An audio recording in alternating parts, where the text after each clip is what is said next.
Hello guys and welcome back to our newest channel, which is Christianity Makes Sense. At this point, meron tayong sasagutin ngayon na mga videos from Mr. Ibrahim Romas, a Muslim apologist, kung saan nagbibigay siya ng mga, let's say, mga arguments against Christianity, promote Islam. However, as we look on the following arguments that he presented there, makikita natin na there is something fishy, especially when it comes on the arguments that he was citing. And nagkaroon nga tayo ng mga maikling mga discussions sa comment section ng ilan sa mga videos niya. However, most of his arguments were not really based on actual evidence, but based on assertions na minsan kapagka tinatanong natin ng mga obvious questions like for example, dun sa kanyang isa sa mga video na diniagnose niya si Apostle John na meron daw mental illness. We ask him kung ano yung evidence na nagpapatunay. Ang kanyang naging verdict o sagot, he was just attacking my way of speaking English or whatsoever, 'di ba? Which is napakapangit naman yatang sagot 'yan. Hindi hindi batay sa tama, ay hindi batay sa honest na pagsagot kumbaga. Anyway, sasagutin naman natin 'yan after some of the videos like this. Anyway, sasagutin natin yung isa sa kanyang mga video nga at kung napansin niyo po yung title, Lower Than the Angels. What does it mean? Bakit? Yung isang video na ginawa na Diyos Lower Than the Angels. Ironically, doon pa lamang sa mismong title ng kanyang video, strawman agad. We are not saying that Jesus is God who is lower than the angels. Hindi po yun. At kung titingnan po natin mismo ang passage na tinutukoy, pinipinpoint lamang dito yung isa sa mga prophecy tungkol sa kanya, tungkol kay Kristo. Na when he became man, Jesus became little lower than the angels. Kasi propesya ito tungkol kay Kristo. As the psalmist reflects on the glory of the Lord, his mind turns to the greatness of God's creation. He also begins to think about man and asks this question. At ito'y mababasa sa Psalm 8 verse 4. What is man that you are mindful of him, and the Son of Man that you care for him? And in verse 5, yet you have made him a little lower than the heavenly beings and crowned him with glory and honor. Obviously, yung heavenly beings na tinutukoy diyan sa Hebrew text mismo at ito ay nailakip sa Septuagint na angelos or which means mga anghel. Siyempre sa verse 6, sabi pa, you have given him dominion over the works of your hands. You have put all things under his feet. So, naunawaan dito ng salmista yung nakarecord sa Genesis 1:26 to 28 na na binigyan ng Diyos ng tungkulin ang mga tao, particularly Adam, bilang ulo ng human race. Ngayon, being created with a human body and given this authority, Adam was made a little lower than the angels, and yet he was crowned with glory and honor because he was made in the image of God. Ito yung mismo sa Old Testament. How about sa New Testament?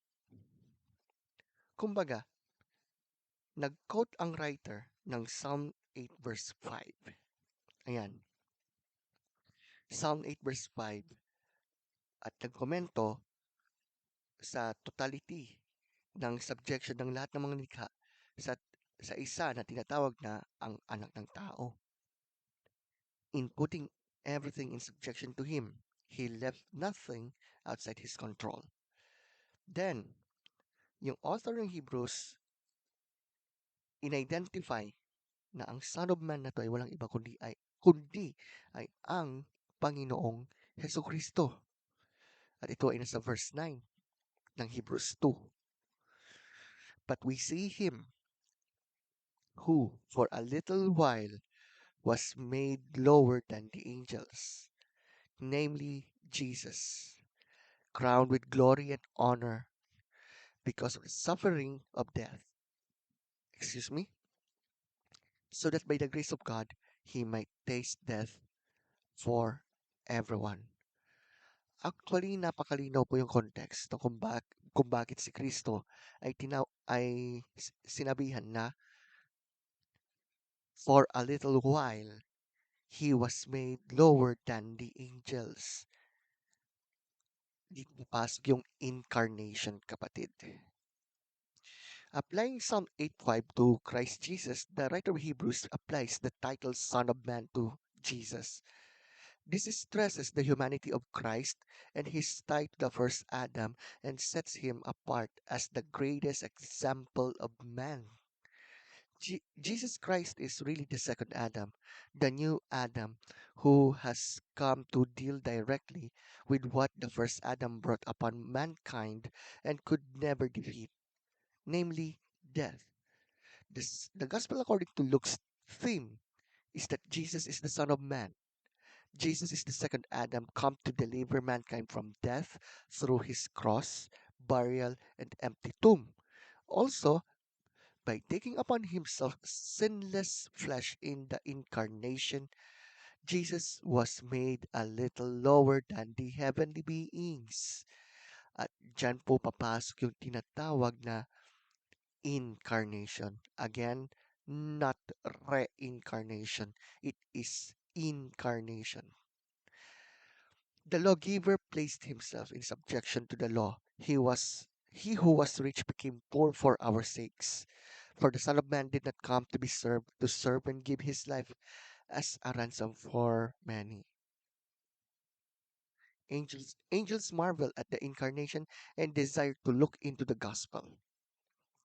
So, ibig sabihin, being made a little lower than the angels and taking on a body eternally did not in any way, shape, or form diminish the deity of Christ. Jesus never ceased to be God. He simply showed the meekness and condescension of God. And after the incarnation, he was the God-man. Kaya, alam nyo, kapag ka may nagsasabi sa atin na, o kita nyo si Jesus ay tao, o ganito, may mga passages tayong ganito, ganyan. We have, we believe in that, okay? We believe in that because if Jesus did not was not became a man, magiging imposible ang gawaing pagtubos. Meanwhile, sa mismong video ni Mr. Romas, pakinggan muna natin ang kanyang paliwanag. Bismillah. Assalamualaikum warahmatullahi. Tungkol kay Hesus Kristo naman, nga si Hesus Kristo ang Diyos, nga paragi nating naririnig sa kanila, King of Kings si Hesus Kristo. King of Kings, Lord of Lords si Hesus Kristo. It's true that Jesus Christ is the King of Kings and Lord of Lords. Okay? According to the Bible, not according to some sort of reinterpretation of some sense. Yan ba ang sinabi ni Hesus Kristo? Bakit sinabi ba ni Kristo yan sa mayroon ba sorry for that. I mean, direct quote ba ito mula kay Kristo yung Hebrews chapter 2? Kasi etong mahirap po sa ilan sa mga kaibigan natin. Oh, hanapan mo ako ng direct quotation ni ganito para mapatunayan yung totoo. Yung word for word which is very nonsense. Napaka-absurd na argument 'yan kumbaga, 'di ba? Anyway, tuloy natin. Or yun bang sinasabi sa Biblia? Yes! Revelation, First Timothy, and by the way, ito po'y sinulat ng mga early eyewitnesses sa first century. So, you must have to deal with it. So babasahin natin dito sa mga kapatid sa Biblia, sa Hebrews chapter 2 verse 9, sa English. But we see Jesus who was made a little lower than the angels. Tingnan niyo po malinaw po yung passage. Binasa po natin yan kanina. Where are we? Dito tayo. At sana napapanood niya yung video natin. Ayan. But we see him who, for a little while, was made lower than the angels, namely Jesus, crowned with glory and honor because of the suffering of death, so that by the grace of God he might taste death for everyone. Isa pa, tayo. Little lower than the angels. Sino? Jesus. For the suffering of death, crowned with glory and honor, that he, by the grace of God, should taste death for every man. Yung linaw po ng konteksto nung si Kristo ay naging tao, pansamantala siyang naging little lower than the angels. And yet, through his death and resurrection, he is already crowned with glory and honor. And yet, tingnan natin kung ano ang kanyang interpretasyon dito. Man talaga, hindi to every God. Okay? To every God. Strawman uli. Sa Tagalog, kundi nakikita natin ang ginawang mababa ng kaunti kay sa mga anghel. Sa makatuwid ay si Jesus, na dahil sa pagbata ng kamatayan ay pinutungan. Hindi ba niya napapansin na pinapatunayan na niya indirectly that Jesus died by crucifixion? Wait lang. Naalala ko meron siyang naging dialogue sa isang Christian minister about the said topic. Actually, ilang ulit na tayo nagkaroon ng ganyang mga reactions sa mga ganyang mga topics without realizing na yung ganyang mga topic like this one. We have good evidence to prove that Jesus really died by means of crucifixion and that he rose from the dead. At kung napapakinggan ito ni Mr. Romas, we are willing to discuss with him for this. Hindi yung tipo sa Facebook, we just we answered some of his arguments, biglang-bigla block. Anyway, Ng kaluwalhatian at karangalan upang sa pamamagitan ng biyaya ng Diyos ay lasapin niya ang kamatayan dahil sa bawat tao. yan ang hindi nagawa ng kanyang Allah. Alam nyo, interconnected dito sa sinabi sa Philippians 2:5-11 na mamaya babasahin natin at the end of this video. Anong kanyang yung argument? So, namatay daw siya na tao. Okay. Wala namang argument, di ba? Pero itong lower than the angels, the only God, lower than the angel, at binigyan pa siya ng biyaya ng Diyos. Diyos, bigyan ng biyaya ng Diyos. Come on, Jesus is the divine Son of God, and it only makes sense in the light of the doctrine of the Trinity, not in the light of your own belief. And by the way, it was talking about the incarnation of the Son of God. Diyos po babasa. Come on.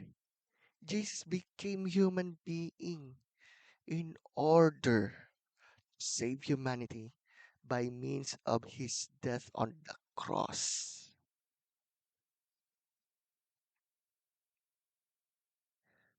However, your own belief never justified it at all.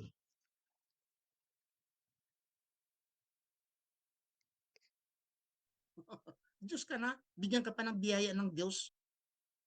Actually, hindi talaga maunawaan ni Mr. Romas to. Yung tungkol sa issue ng tinatawag na, ano, na incarnation, yung hypostatic union. Excuse me, my friend. When Jesus became man, naging atheist siya. Yun bang gusto mong ipahiwatig? Except it only makes sense in the fact about the roles Jesus had in creation and redemption. And it only makes sense in the light of the doctrine of the Trinity.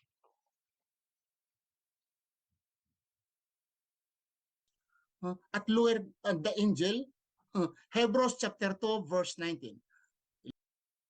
So, verse 19. Balikan natin yung passage.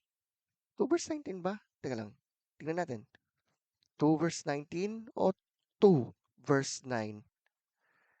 Pag-quote na nga lang ng Bible verse na mali pa, pambihira. Isip-isipin, isip-isip. No, it is you who must have to think critically about this. Alisin po sana muna yung Islamic lens muna habang binabasa mo po yung mga passages na tulad nito. At kung pwede buong context ng Book of Hebrews, actually, you don't even realize that you even showed to us and you even proved to us indirectly that number one, Jesus became man. Point two, Jesus died by means of crucifixion. Point three, we have been saved through Christ alone. You have just you have just disproven Islam by this video, my friend. In fact, pinatunayan mo lamang sa amin na una, si Kristo, nakapantay ng Ama sa pagka-Diyos, naging tao, naging tunay na tao, inalay ang kanyang buhay upang tayo ay maligtas. At sa kanyang muling pagkabuhay, pinatunayan sa kung sino siya. At anong tinutukoy na biyaya ng Diyos may kinalaman sa Hebrews 2 verse 9? Salvation through Christ. Na imbis na tayo ang magdusa, si Kristo na ang nagdusa para sa lahat. At malinaw din po dito sa Philippians 2, 5 to 11 na ganyan po yung pinaka-punto de vista. So again, bukod sa pinapatunayan ng reliability ng New Testament, based on the passage that Mr. Romas was quoted, he was just proven to us that Islam is false and Christianity only makes sense.